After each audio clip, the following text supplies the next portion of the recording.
What has made Ben Shapiro so popular and influential in today's culture?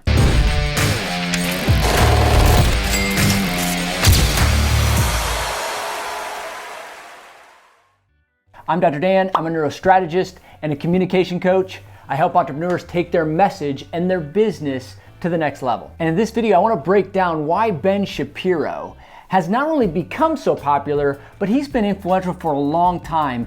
And there are very specific brain-based reasons why he's been able to do that at such a young age. And here's the deal. The reason I cover this is because when you apply this to your own life, to your own influence, and to your own ability to communicate, you can get some of the results that Ben has gotten. And so for me, I've not only done some of these, I coach these all day, every day. So I love to break them down because he does some things that I would argue he doesn't even know he's doing that helps him get the reach and the influence that makes you know who Ben Shapiro actually is.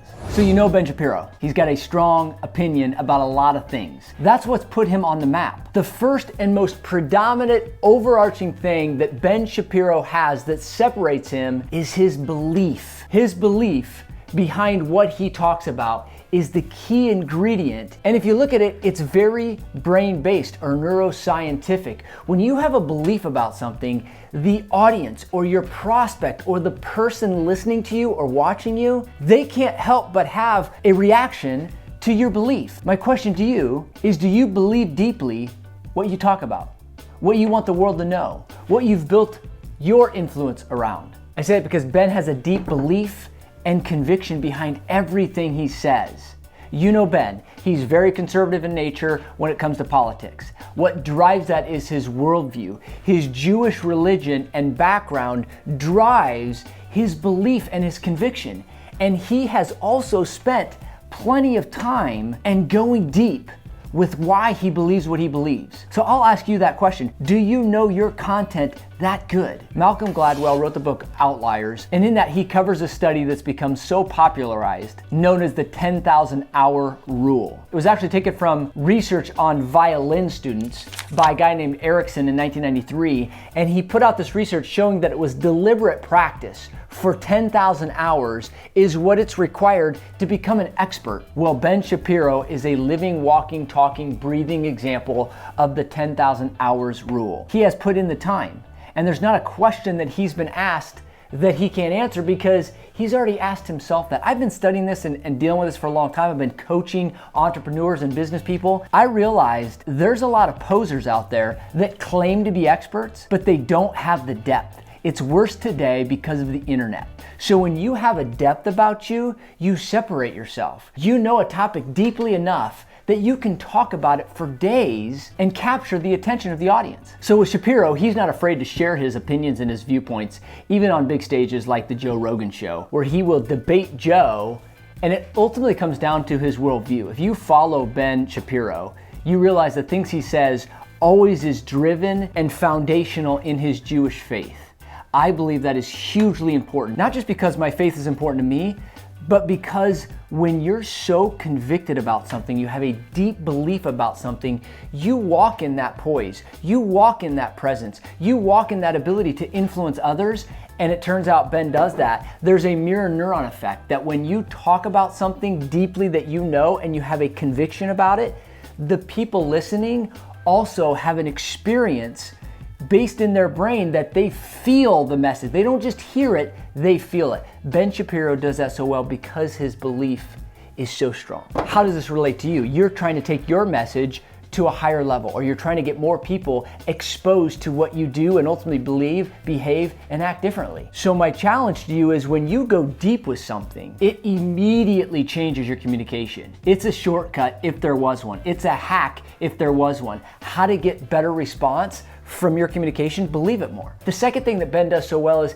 that he's flippin' passionate about what he does. He's passionate about the world going in a certain direction. He's passionate about the country and its foundational premises with the Constitution. He's passionate about his faith and his belief of how people should treat each other and how we should regulate and how much the government should or shouldn't be involved in our daily lives. He's passionate about it because he believes it, but he's also very smart about the principles, about the Constitution, about the directions and the choices that are being made by people that may not have our best interest in mind. Ben's got an opinion, yes, but he's smart about it. He understands both sides or all the sides, and it makes him very powerful. And that's why I always teach, skills are important. Passion is priceless. Your passion comes from your belief and conviction, and obviously Ben has that. And this is where you need to understand communication. 93% of your communication is nonverbal. Only 7% of your communication comes from your words. 55% comes from your body language. 38% comes from your tone or your ability to have vocal variety. So this was best displayed when they did research on the most popular TED Talks. The first thing they found out through this research was that the people who had the most viewed TED Talks, it was less about what they said and more about how they said it. So the first thing that differentiated the great from the mediocre was the amount of hand gestures the speaker had in that 18-minute TED Talk. Do you think that they got up and said, I'm gonna move my hands a certain amount of time so that I could have more influence? No, their passion makes them move their hands. Watch Ben Shapiro speak. If he's not behind a podium, or even if he is using body language that indicates he's got belief and conviction and he's passionate about what he does. The second thing that made these TED Talks more influential was vocal variety. I'm telling you right now, scripts kill charisma. Scripting destroys your communication because harder to have vocal variety. What does that mean? Tone. 38% of your communication is your tone. So if you're gonna have more vocal variety, you can't be scripted. This is why sales scripts don't work when the person behind them doesn't work. Meaning when you don't have belief in your product, service, or offer, then that's gonna come out. Sales is a transference of energy. So if you have more charisma, you have more passion, you have more vocal variety. You're up, you're down, you're soft, you're loud. Why? Because you care about the human, you're interacting with them. If you are at a party, you don't just talk in a monotone, you go up and down. Well, it turns out that has more influence on your audience. And again, Ben Shapiro, watch him communicate. He has a lot of vocal variety. And the last key to this TED Talk research was smiling. Those who smiled more not only had greater influence, they actually appeared to be smarter. When you smile more, you actually make yourself smarter. And the other thing, if you've watched even a minute of Ben Shapiro, you know he does so well, is his ability to recite stats, facts, and data. He doesn't just come with belief, he has evidence. That increases his ability to influence. But if you watch closely, one of the things that Ben always does when he uses data, facts, or evidence is that he tells great stories or uses good analogies. This is vital for your communication. Brain research shows that when any human takes in information, it will literally turn it into a story by the time it hits the conscious brain. So instead of allowing them to make a story about the facts, Ben Shapiro creates a story around the facts so you interpret them appropriately. This is a ninja move. And when you nail this in your communication, you can have similar influence. You can't just argue with data, facts, and logic. You have to use analogies and stories because that's the way the brain thinks.